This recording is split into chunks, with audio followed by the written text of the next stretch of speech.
Welcome to this video on the German case system. This is the second movie in the sequence. The first movie dealt with case and articles. This movie deals with case and adjectives. The method introduced in this video comes from an online resource from the University of Michigan, to whom I am indebted. I'll post the link to that in the comments. This video acts as part of the introduction to the German for Pattern Hunters program, which is a training program that runs in Berlin. You can find out more about that by going to languagegym.net. Let me say that you're going to need a pen and paper to do the exercises in this video, so make sure you have those to hand. Just pause the movie and come back when you have pen and paper. Okay, welcome back. Let's jump right in. Let us quickly review what we have covered in the first video. You will immediately recognize this grid. This is the strong grid, and it's good for the. From this grid, you can make 5 variations of the, which we call der star. So, der star is equal to der, den, dem, das, and die. And here's the mixed grid. The mixed grid is good for determining which version of a you need. From this grid, you can make 5 variations of a, which we call ein star. So, ein star is equal to ein, einer, einen, einem, and einer. Right, time to introduce a new grid. We already have the strong and mixed grid. Now we introduce the weak grid. This then is the weak grid. It has the same dimension as the other 2 grids, but it only has the value e, or the value en. That's it. The e's tend to cluster in the middle of the grid. The ENs are found around the outside, around the perimeter of the grid. The only exception is 1, 1. 1, 1 is E. If you pause the movie and draw this grid out for yourself, and then draw a line around the E's, you'll see that it makes a shape that looks like a kind of saucepan, or it looks like that to me anyhow. Okay, before we use the weak grid, let's have a little background information.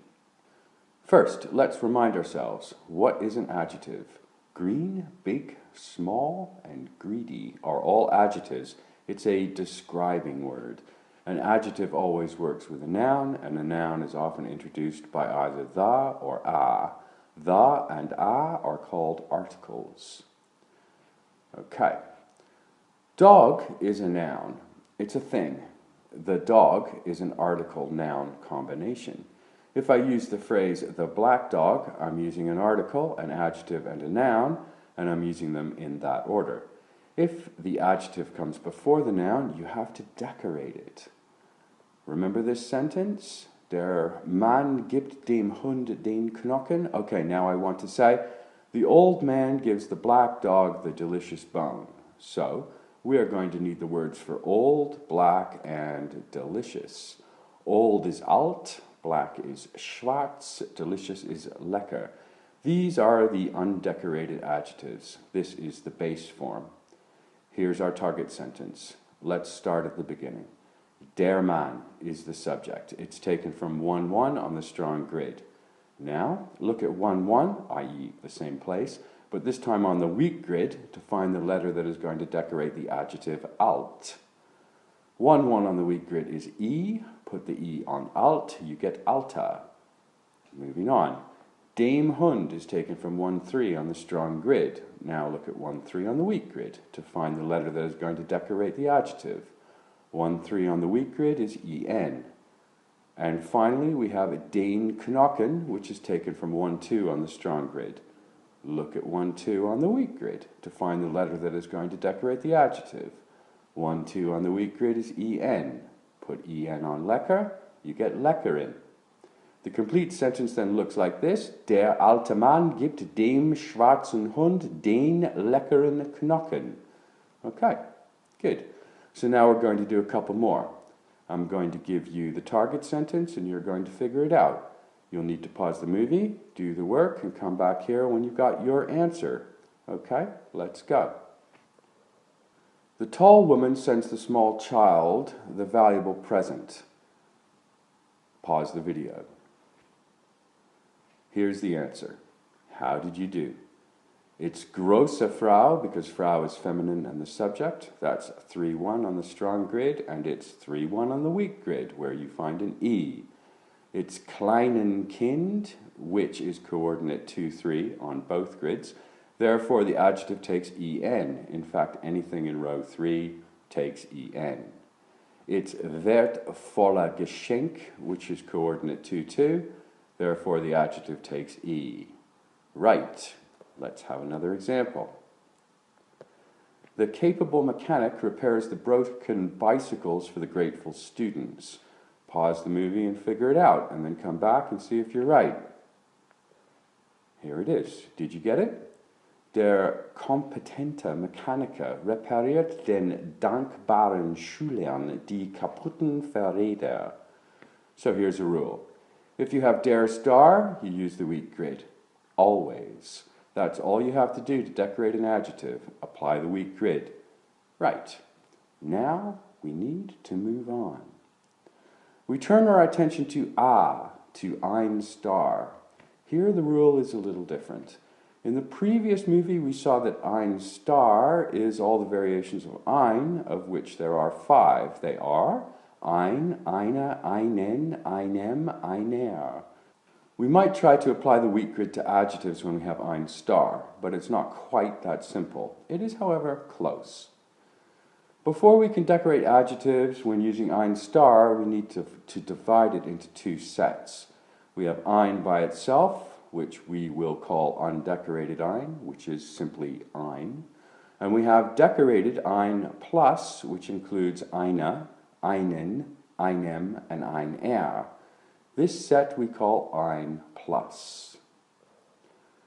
Here's the easy part. If we have ein plus, we actually do use the weak grid to decorate the adjective exactly as we have done with der star. There's no difference. Cool. However, if we have ein by itself, i.e. undecorated ein, we cannot use the weak grid to decorate the adjective. In this situation, we need a different strategy. Let's take the sentence, an old man gives a black dog a delicious bone. Where we have ein plus, we apply the weak grid. Okay, let's do that. We skip over ein alt something man because it's undecorated ein. Einem is decorated ein, so we apply the weak grid to schwarz, 1, 3, which gives us schwarzen. Einen is decorated ein, so we apply the weak grid to lecker, 1, 2, which gives us leckeren. This leaves us ein alt something man, but we can't use the weak grid. Why not? Because it's undecorated ein. It's not ein plus. We still need to decorate the adjective though, so how are we going to do it? Surprise! We're going to use the strong grid again. This time, we're not using it for der. Instead, we're using it for decorating adjectives when we have undecorated ein. Now, undecorated ein can only occur in coordinates 1, 1, 2, 1, or 2, 2, so let's zoom in on that. Here we are trying to decorate alt. We do it by recognizing that ein Mann is grid position 1, 1, taken from the mixed grid, where the box is empty. This causes us to look to grid position 1, 1 from the strong grid, where we find R. We take the R and we decorate the adjective with it. This gives us ein alter Mann. And the whole sentence then looks like this. Ein alter Mann gibt einem schwarzen Hund einen leckeren Knochen. What we are saying then is that the strong grid is used in 2 ways. It can be used for der star, or it can be used to decorate an adjective if we're dealing with undecorated ein. Here's another sentence for you to try. Eine groß something Frau schickt einem klein something Kind ein wertvoll something Geschenk. A tall woman sends a small child a valuable gift. You're going to pause the movie here. Write down the example yourself and decorate the adjectives. When you think you've got it, start the movie again. Remember, if you have decorated ein, use the weak grid. If you have just plain ein, use the strong grid. This is only going to happen if you have a masculine or neuter subject in row 1 or a neuter object in row 2. Okay? Pause the movie. Great, you're back. Here's the sentence.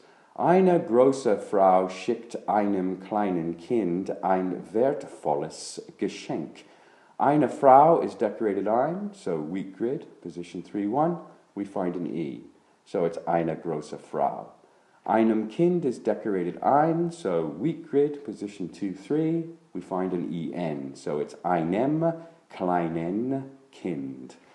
Ein Geschenk is undecorated ein, so we can't use the weak grid. We need to use the strong grid, position 2-2. 2-2 on the strong grid is S, so it's ein wertvolles Geschenk. Okay, last example. A skillful mechanic repairs a broken bicycle for a grateful student. Pause the video now, and you try and work it out. Here's the answer. Ein kompetenter Mekaniker repariert einer dankbaren Schülern ein kaputtes Fahrrad. How did you do? I hope you got it. If you got it, it probably feels pretty good. If you didn't get it, you know what to do. Rewind the movie and look at it again. Okay, so this process may sound a little tricky, but it's really not. It helps to think that the only possible letters you can decorate an adjective with are E, E-N, R, or S. Now, here's a flowchart. Let's have a look at what it says. A visual aid is always helpful. Let's start at the top. Given you have a noun and you're using an article, the article will be either the or a. If it's the, you apply the strong grid. If it's a, you apply the mixed grid. Fine, that's clear. We saw that in the first movie. Okay, now what? Given you have an adjective, is the article you're dealing with ein, plain old ein? Most of the time it won't be, so no. That means you use the weak grid to decorate the adjective. That means the adjective will end in either E or EN. And if you do have ein, then you go the other direction and you use the strong grid to decorate the adjective. That means the adjective decorates with an R if it's masculine and with an S if it's neuter. Now, I hope it's clear. That brings us to the end of this movie on decorating adjectives in the case system. I want to express my thanks to the people at the University of Michigan who provided the basis of this method, and to the many students with whom I've worked who have helped me to refine it. Now, if you want the notes, the cheat sheet, and the exercises that accompany this video, you can get them by following the instructions that are given in the description below this video. If you found this video helpful, please give it a thumbs up. It's very helpful and keeps me motivated to continue making learning resources. You can also subscribe to this channel. Remember, we meet and work together in the German for Pattern Hunters program that runs in Berlin. If you'd like to do that, then go to the website and click the join button. That's languagegym.net. Again, I thank you.